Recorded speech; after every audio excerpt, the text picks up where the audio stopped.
As I said before, there are a number of core questions we'll begin to pursue today. Both at root, the behavior to which VW admitted represents a fundamental violation of public trust. And the reverberations of this violation can be seen across the United States and across the world as people grapple with the implications.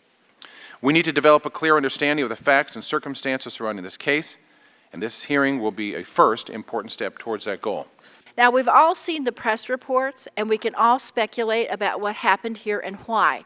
But until Volkswagen comes forward with some answers and provides some assurances that we can trust about what they're saying, the American people, the regulators, and Congress are all left in the dark. VW will inevitably pay a steep price for this dirty little secret. VW has betrayed a nation of regulators, loyalists, suppliers, and innocent customers. It's time to clean it up or get off the road. Do you swear the testimony you're about to give is the truth, the whole truth, and nothing but the truth? Thank you.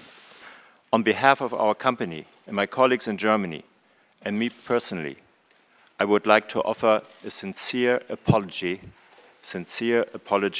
for Volkswagen's use of software program that served to defeat the regular emissions testing regime.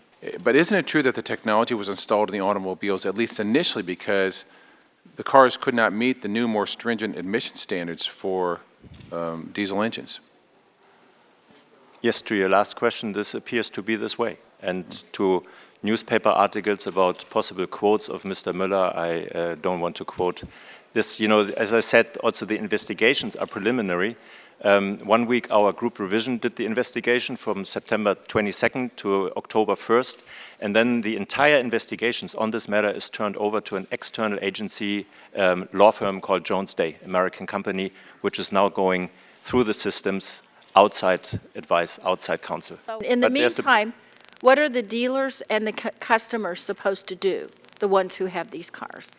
Well, in the meantime, no customer can buy a car because it's not available for them. And with the dealers, we've very early started a program to work with them, to also help them financially and to communicate with them. Okay, but the 430,000 cars that are already on the road, what are those customers supposed to do?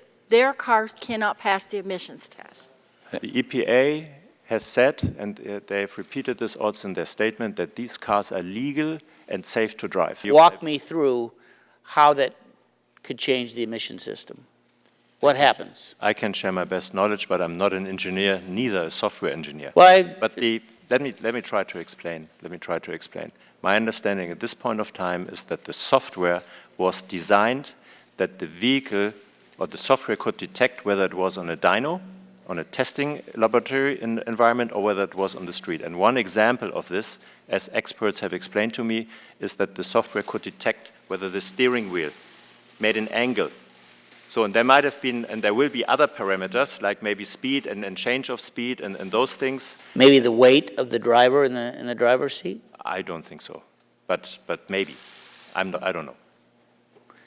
So, wouldn't it be easy to develop the software that would just remove that? Yes, this software will be ready. But of course, when that happens, the car isn't going to meet the emissions test.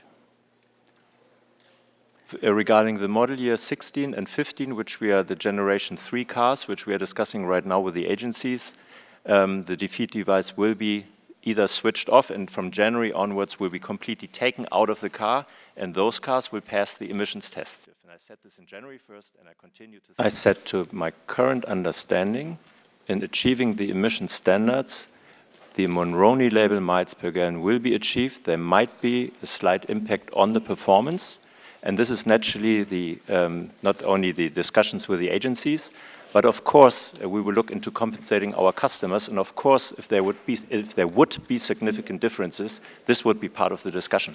But I would also like to point out that if you look at 100% of nitrogen oxide emissions in the US, the car and truck industry is having 5%. Our group here in the US has 4% of the 5%, which is 0.2%, and out of this 20% is TDI, which is 0.05. and now we can multiply this, which is not belittling this, and it's clearly unacceptable. But within this context, clearly the discussion will come up and needs to be addressed. If you look at, if you look alone at 430,000 cars, and the repairs might take 5 to 10 hours even in order to fix this, you know, technical fixes. And if you look at your recall history in this market, also with Nizza, then these actions take, you know, 1-2 years minimum. When the fix is available for everybody, including parts, and discussed with the agencies and agreed to. But this was not a corporate decision from my point of view. To my best knowledge today, the corporation in no board meeting or no supervisory board meeting has authorized this, but this was a couple of software engineers who put this in for whatever reasons, and I would also like to find out. Or have you held in your hand a defeat device?